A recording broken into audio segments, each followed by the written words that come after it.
Hello বন্ধুরা, বর্তমানে আমি যাচ্ছি আলিপুরে একটা বিশেষ কাজে। তো এই মুহূর্তে আলিপুরে বেশ কয়েকদিন কেটে গেছে। আমরা পরের দিন ঘুরতে বেরিয়েছিলাম বোনের সাথে। খুব সুন্দর জায়গা, একদম ব্রিজ নতুন, আর সেই সুন্দর ব্রিজটা আর কি, বাঁশের তৈরি ব্রিজ। তারপরে আমি দাদার সাথে গেলাম একদিন বাজারে একটু ঘোরাফেরা, একটু এদিক ওদিক যাওয়া দেখা শোনা হচ্ছিল। বাড়িতে বোর হচ্ছিলাম, তাই একটু বাজার থেকে গেলাম। তো বাজারে দেখতে পাচ্ছি কত সুন্দর বড় বড় মাছ, বিশাল বড় আলিপুরদুয়ার বাজারটা খুবই সুন্দর। এরপরেই আমরা একদিন বেরিয়ে গেলাম হচ্ছে ঘুরতে। ওখানে একটা পাশে একটা ফরেস্ট রয়েছে, সেখানে ঘুরতে এসেছি। খুবই সুন্দর জায়গা।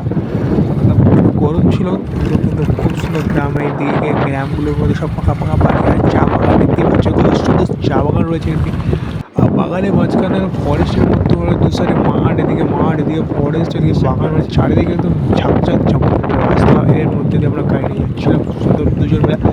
রাস্তার মাঝখানে দেখা গেলো গরুর বিশাল বড় একটা দোয়াল, ঠিক আছে। তারপরে আমরা পেরিয়ে গেলাম এখানে সিঙ্গারা খেতে। একদম খুবই সুন্দর একটা কি ঠাকুমা বলতে পারি, সেই সিঙ্গারা বানায়, মানে এত সুন্দর সিঙ্গারা কী বলবো তোমাদের।